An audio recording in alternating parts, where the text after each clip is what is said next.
Pipetting is a skill that takes time and practice to develop. Your end goal is to consistently pipette, which means transferring the desired volume each and every time you pipette.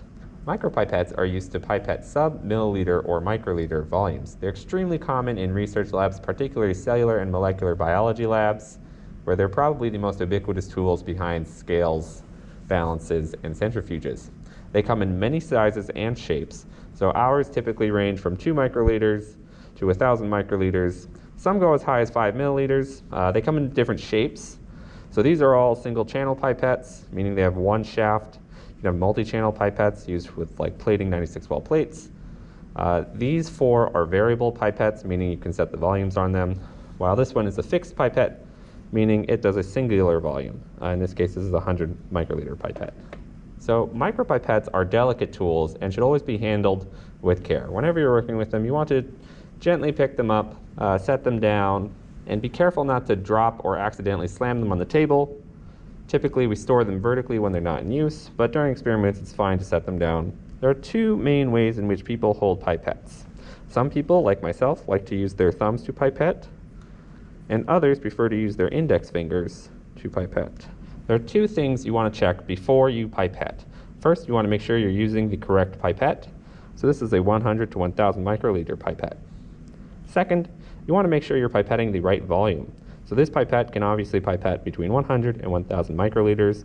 It's important you never try to pipette more or less than the pipette can handle.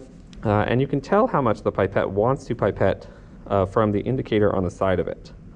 So this one's currently set to 1,000. This top position is always the largest possible volume the pipette can have. Because this pipette can do 100 to 1,000, this number should always be 0 or 1. Whereas the hundredth place ranges from 900 to 100, and so on.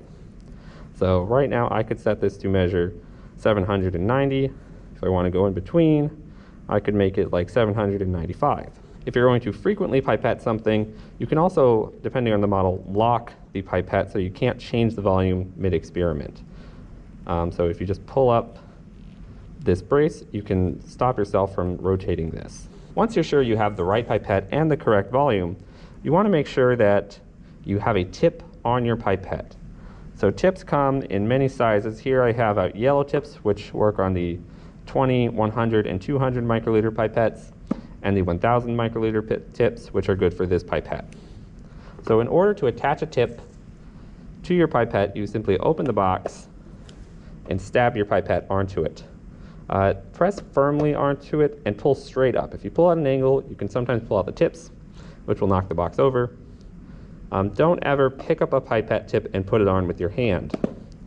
Always draw them from a box. So once you have your pipette, the volume is set, and the tip is attached, you are ready to begin pipetting. So you press to the first stop. There will be some resistance here, and that's where you want to stop. If you go beyond that, you have to push really hard. This is what we call the second stop. Take your tip. In your other hand, pick up whatever you're going to pipette from. So here I have a green solution. You're going to take your pipette. You're going to stick the tip just in the surface, and then you're going to pipette. You're going to watch it because as you pipette, the surface is going to drop, so you're going to have to keep lowering your pipette.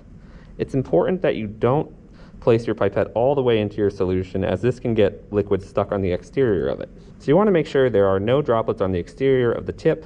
You also want to check that the amount of liquid in here is visually appropriate. So as you pipette a lot, you'll understand that this much is less than a milliliter, more than half a milliliter. Considering my pipette is set to 795, that makes sense. The other key thing is that you want to hold your pipette strictly vertical. So I can tilt it a little bit, but I never want to tilt it too far, or else I'll risk liquid starting to drain into the shaft, which can damage the pipette. To dispense the liquid, you want to pick up the container. You want to place the pipette into the container, either directly into the bottom or along the side of it. You want to gently push all the way down to the first stop. So make sure you do this gently. When you get to the first stop, you should have a little bit left in there. Keep going to the second stop, and that'll blow out a little pocket of air that'll make sure you get all the liquid out of your tip. Then set your container down, and you're ready to pipette again. Depending on what you're doing, you might want to mix your solution after you pipette it. And you can do that simply by just sucking up and repipetting your solution. After you finish dispensing, you need to decide whether or not you're going to reuse your current tip or get a new one. If cross-contamination is not a significant risk, then you can simply reuse your tip as is or give it a quick rinse and then reuse it. This is fine for a lot of our applications, but in some workflows, like working with DNA, you have to use a new tip all the time to prevent cross-contamination of micro amounts of DNA. In very sensitive protocols, even single strands of DNA can get detected and complicate your results. If you want to get rid of a pipette tip, most of our pipettes have ejector arms on them. Simply hold it above the container and press to eject. Lastly, I just want to explain the anatomy and kind of principle of how this pipette works. This large white piece here is a hollow empty chamber that provides the vacuum and air cushion needed to operate the pipette. The plunger simply pushes air in and out, creating the pressure differential that will draw in or push out liquid. Because the shaft is so important, you want to make sure you never get water into it. So never get water into this hole, as any water in the shaft can severely damage the pipette. To mitigate the risk of this, make sure you always pipette slowly, that you never tip the pipette horizontal while there's liquid in it, and never aspirate from the second plunger. So never push this all the way down before sucking up. Only go to the first stop. Thank you for watching our video on how to micropipette.